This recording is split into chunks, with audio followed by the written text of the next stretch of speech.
अस्सलाम वालेकुम दोस्तों, मेरा यूट्यूब चैनल पे देखो अली हसन हार्डवेयर इंजीनियर।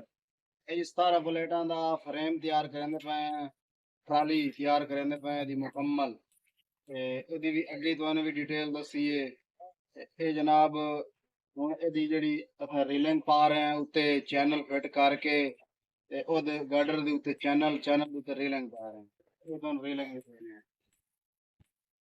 आ देखो ये रीलिंग एक प्लेट दी रीलिंग है भाई। ਇੱਥੇ ਸਾ ਕੇ ਖਲੋ ਰਹਾ ਬਿਲਕੁਲ ਇੱਕ ਪਲੇਟ ਦੀ ਰੀਲਿੰਗ ਬਾਕੀ ਜਿੱਦੇ ਹੁਣ ਪਾਵਣੀ ਹੈ ਇਹਦੇ ਲਾਇਆ ਔਰ ਇਹ ਹਰ ਬੰਦੇ ਦੀ ਜ਼ਰੂਰਤ ਹੈ ਇਹ ਚੀਜ਼। ਕਾਫੀ ਸਾਡੇ ਜਿਹੜੇ ਕਸਟਮਰ ਆਉਂਦੇ ਨੇ ਸਾਡੇ ਕੋਲੋਂ ਰੇਟ ਇਹਦਾ ਪੁੱਛਦੇ ਨੇ ਤੇ ਇਹਦਾ ਜਿੰਨਾ ਵੀ ਖਰਚਾ ਆਉਂਦਾ ਉਹ ਪੁੱਛਦੇ ਨੇ। ਅਲਹਮਦੁਲਿल्लाह ਅਸਾਂ ਹੁਣ ਦੱਸਨੇ ਇਸ ਚੀਜ਼ ਦਾ ਮੁਕੰਮਲ ਸਾਰੀ ਡਿਟੇਲ। ਇਹ ਇਤਨੀ ਖੂਬਸੂਰਤ ਤਿਆਰ ਹੋ ਰਿਹਾ ਕਮ ਖਰਚੇ ਦੇ ਵਿੱਚ ਤਿਆਰ ਹੋਣਾ ਵੀ ਹੈ। ਤਾਂ ਦੋਸਤੋ ਇਹ ਰੀਲਿੰਗ ਬਣਾਈਂਦੇ ਪਏ ਆ ਦੋ ਪਲੇਟਾਂ ਦੀ ਉਹਦੀ ਫਰਮਾਇਸ਼ ਕਰਾਂਗੇ ਤਾਂ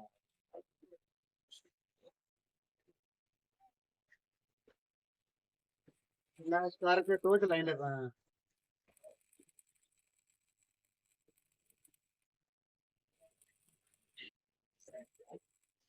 ਚੱਲ ਦੋ ਫਿਰ ਤੇ ਚੱਲ ਇਤਨਾ ਚੱਲ ਇਧਰ ਵੀ ਖਾਓ ਜਿਹੜੇ ਕੋ ਦੋਸਤੋ ਫਰਮਾਇਸ਼ ਕਰਕੇ ਇਹਦੀ ਤੁਹਾਨੂੰ ਫਰਮਾਇਸ਼ ਦਿਖਾਣੇ 9 ਇੰਚ ਦੀ ਫਰਮਾਇਸ਼ ਹੈ। ਇਹ ਨੇੜੇ ਲਾਇਆ ਫਿਰ ਇਹਦੀ ਫਰਮਾਇਸ਼ ਦਿਖਾ ਬਿਲਕੁਲ ਇਹ ਤੇ ਇੰਚ ਟੇਪ ਤੇ ਦਿਖਾ। ਇਹ ਵੇਖੋ 9 ਇੰਚ ਦੀ ਹੈ ਭਾਈ। ਇਹ ਪਲੇਟ 45 90 ਜਿਹੜੀ 550 ਵਾਟ ਦੀ ਪਲੇਟ ਹੈ। ਇਹ ਮੈਂ ਪਿੱਛੇ ਕਰ ਵੈਲਡਿੰਗ ਕਰ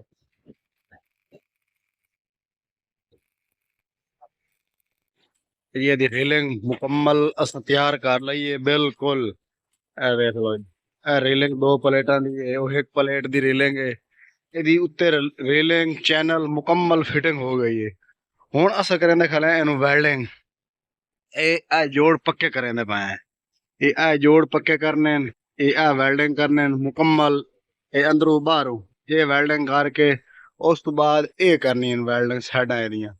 ਇਹ ਸਾਡੇ ਟੋਚ ਲੱਗੇ ਖਲੇ ਇੱਥੇ ਇਹਦੀਆਂ ਕੋਨੀਆਂ ਲਾ ਕੇ ਇੱਥੇ ਕਰਕੇ ਇਸ ਜੋੜ ਦੇ ਵਿੱਚ ਅਸਾਂ ਇਹਨੂੰ ਵੈਲਡਿੰਗ ਕਰਨਾ ਹੈ। ਇਹ ਅੱਜ ਮੁਕੰਮਲ ਇਹਨੂੰ ਪੱਕਾ ਕਰਨਾ ਹੈ। ਉਸ ਤੋਂ ਬਾਅਦ ਜੀ ਇਹਦੀਆਂ ਅਸਾਂ ਤੱਡਾਂ ਲਾਵਣੀਆਂ ਜਿਹੜੀਆਂ ਅਸਾਂ ਰੀਲਿੰਗ ਤੇ ਛੇਕ ਆਵਣੀਆਂ ਨਾ ਪਿੱਛਾਂ ਉਹਦੀਆਂ ਪਲੇਟਾਂ ਦੀਆਂ ਤੱਡਾਂ ਲਾਵਣੀਆਂ ਇੱਥੇ ਕਰਕੇ। ਇਹ ਇੱਥੇ ਇੰਜ ਲੱਗਸੀ ਉੱਥੇ ਐਂਡ ਤੇ ਇਦੋਂ ਇੱਥੇ ਕਿੱਲੀ ਲੱਗਸੀ ਇੱਥੇ ਕਰਕੇ ਸਰੀਆ ਲੱਗਸੀ ਇੰਜ ਕਰਕੇ ਉਹਦੇ ਨਾਲ ਉਹ ਤੱਡ ਬਣ ਗਈ ਸੀ। ਇੱਥੋਂ ਥੋੜੀ ਰੇਲਿੰਗ ਅਸਾਂ ਛਿਕਣੀ ਹੈ ਉੱਥੋਂ ਤੱਕ ਸਾਡੀ ਰੇਲਿੰਗ ਬਾਹਰ ਨਿਕਲ ਆਮਸੀ। ਇਹ ਤਿਆਰ ਕਰਿੰਦੇ ਪਏ ਜੀ। ਇਹ ਵੇਖ ਲਓ ਇਹ ਇਦੋਂ ਵੀ ਸਾਰੀ ਰੇਲਿੰਗ ਤਿਆਰ ਹੋ ਗਈ ਹੈ। ਇਹ ਵੇਖੋ ਜੀ ਇਦੋਂ ਤਿਆਰ ਹੋ ਗਈ ਹੈ ਰੇਲਿੰਗ ਉਦੋਂ ਵੀ ਤਿਆਰ ਹੋ ਗਈ ਹੈ। ਜਿਹੜੀਆਂ ਉੱਤੇ ਅਸਾਂ ਪਲੇਟਾਂ ਇੱਥੇ ਫਿਕਸ ਕਰਨੀਆਂ 5 ਉਹਦੀ ਹੁਣ ਅਸਾਂ ਤਿਆਰ ਕਰਨੀ। ਉਸ ਤੋਂ ਬਾਅਦ ਜੀ ਇਹਦੇ ਇੱਥੇ ਐਂਗਲ ਦੇ ਡੱਬੇ ਬਣ ਗਏ ਸਨ ਉਹ ਵੀ ਤਿਆਰ ਕਰਨੇ ਉਹ ਅਗਲੇ ਵੀ ਤਿਆਰ ਕਰਨੇ ਤੇ ਇੱਥੇ ਇਹ ਜਨਾਬ ਇਹਦਾ ਇਹ ਕੰਮ ਫਾਈਨਲ ਹੋ ਜਾਣਾ ਹੈ। ਬੋਲਾ ਤੁਹਾਨੂੰ ਫਰੰਟ ਬੈਕ ਵੀ ਖਾਇਆ ਹੁਣ ਫਰੰਟ ਵੀ ਖਾ ਰਹੇ ਹਾਂ। ਇਹ ਵੇਖੋ ਜੀ ਇਹ ਫਰੰਟ है जी। मुकम्मल हो तले हिस्सा चेक करा रहे हैं बिल्कुल। ये हुक वाला पैप रखे है ये अगे पैप ये लाया है ये नाल दी सपोर्टां लाइयां ਇਹਦੇ ਵਿੱਚ ਮੁਕੰਮਲ ਇਹ ਆਪਣਾ ਗਾਰਡਰ ਲਾਈਨ ਤੱਕ ਵਿੱਚ ਸਪੋਰਟ ਜਿਹੜੀ ਹੈ ਭਈ ਉਹ ਇਸ ਚੀਜ਼ ਇਸ ਗਾਰਡਰ ਨੂੰ ਮਿਲੇ। ਇਹ ਜਿਹੜੇ ਟੁਰੇ ਉਸ ਲਈ ਇਹ ਇਸ ਬੈਲੈਂਸ ਨਾ ਕਰੇ ਇਸ ਵਜ੍ਹਾ ਤੋਂ ਇਹਦੀ ਮਜ਼ਬੂਤੀ ਵਧਾਈ ਹੈ। ਇਹ ਮੁਕੰਮਲ ਜੀ ਇਹ ਤਲੇ ਡੱਬੇ ਵੀ ਲੱਗ ਗਏ ਜਿਹੜੇ ਗਾਰਡਰ ਨੂੰ ਸਪੋਰਟ ਲਾ ਖਲੋ ਸਨ।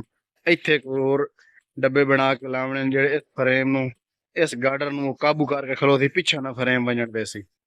ਇਹ ਵੇਖ ਲਓ ਬਿਹਤਰੀਨ ਇਹ ਸੋਹਣਾ ਨਿਜ਼ਾਮ ਫਿੱਟ ਹੋ ਗਈ ਹੈ। ਹੁਣ ਚਗਰਦੂ ਵਿਖਾ ਦਿੱਤਾ ਤੁਹਾਨੂੰ। ਇਹ ਵੇਖ ਲਓ ਜਿਹੜੇ ਦੋਸਤ ਭਾਈ ਸਾਡੇ ਵੀਵਰ ਬਣਵਾਉਣਾ ਹੈ ਫਰੇਮ ਜਿਤਨੀਆਂ ਪਲੇਟਾਂ ਦਾ ਆਕਸ਼ਨ 17 ਦਾ 18 ਦਾ 20 ਦਾ 24 ਦਾ ਕੋਈ ਵੀ ਡਿਜ਼ਾਈਨ ਆਕਸ਼ਨ ਜਿਉ ਜਿਹੀ ਡਿਜ਼ਾਈਨ ਆਕਸ਼ਨ ਉਹ ਅਸਾਂ ਤਿਆਰ ਕਰਦੀ ਸਾਂ। ਕਿ ਤੁਹਾਨੂੰ ਇਹ ਵੈਲਡਿੰਗ ਵੀ ਖਾਈਨੇ ਆ ਵੈਲਡਿੰਗ ਸਾਡਾ ਚੱਲਦਾ ਪਈ ਹੈ ਅਸਾਂ ਵੈਲਡਿੰਗ ਕਰ ਰਹੇ ਹਾਂ। ਇਹ ਆ ਦੇਖੋ ਜੀ ਵੈਲਡਿੰਗ ਕਰਾਂਦੇ ਪਏ ਇਹ ਜੋ ਅੱਡਾ ਫਤਿਹਪੁਰ ਤੇ ਤਿਆਰ ਹੋ ਰਿਹਾ ਹੈ। ਮਿਸਤਰੀ ਅਲੀ ਹਸਨ ਤਿਆਰ ਕਰ ਰਿਹਾ ਹੈ। दोस्तों फ्रेम दे उत्ते बह के असां गार्डरां ते इत्थे रेलिंग नु वेल्डिंग कर रहे हैं, सपोर्टा ला रहे हैं। ये तुहानू विखाईने ए देखो जी, ये सपोर्ट लाई, ये वेल्डिंग करे दे बैठे हैं कोनियां ला के। ये रेलिंग दी मजबूती करे ने बैठे हैं, ये कोनी लगी हुई है। ये साइड ते भी हो गई है, ये फ्रंट हो गया है, बैक करे दे बैठे हैं। ए देखो जी, ये बैक कर रहे हैं। ये दो रखने बच गए हैं, बाकी वेल्डिंग करन दे। उस बाद इत्थे कब जलावने में कर को जड़े नु इधर रिलेशन खोल ना मने इनकार ये देखो एक बार निकलना मने इस वजह से इसे दे कब जलावना रेलिंग दी तड़ा लईदे पाए ये साडी रेलिंग अग्गा ना निकल आवे, इस वजह तो दी तड़ा बना के ओ बैरिंग दी अग्गू लईदे पाए असां। ये है भाई ताडे दी ए पतरी वेदे पाए हो, ये पतरी डाई चलानी है ओ पर छुअर बराबर नपी खाला है बिल्कुल। इस चैनल है जी, इस खड़ी एंगल खड़ी है चैनल दे बराबर, पहली साइड भी इंज है भाई। हुन असां इनू वेल्डिंग करे ते पाए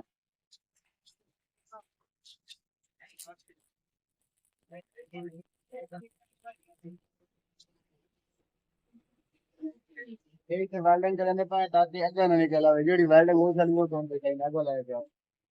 ये आ सिर दूं वेल्डिंग होए सालन, ये भी वेल्डिंग होए सालन, ये भी तो बात कि छा वही नहीं ये अपनी ये ताड़ आ गई, ये पहली साइड तो ला लई है, ओली साइड तो हुन असां लेंदे पाए।